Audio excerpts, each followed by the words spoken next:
Is now a good time to refinance my mortgage? What are your closing costs or fees that you're going to pay? Typically, you're going to pay about 2 to 6%. How long do you think you're going to stay in the house or at least own the home?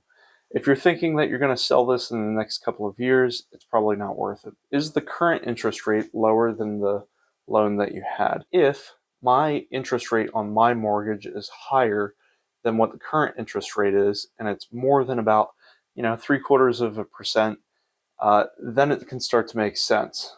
But if the interest rate continues to drop, it might make sense to wait, but we'd never know what the future holds, so you don't want to wait indefinitely, let's say. One area within your control, you can work on your credit score.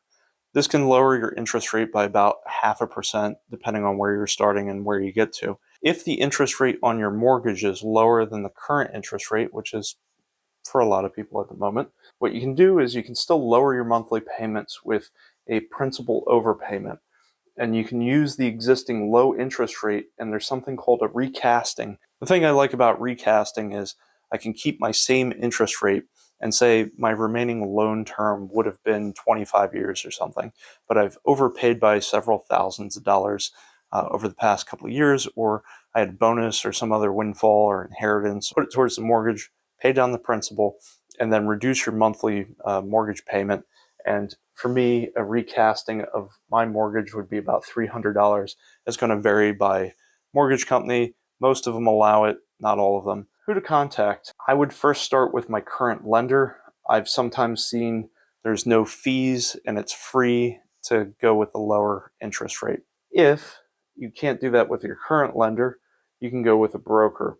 And the reason why I like a broker is you're not tied to one institution. There are many different options, and the broker can find whatever the best deal is for you. So if that's, having the lowest closing costs or the lowest interest rate, whatever that may be, they can help you figure that out.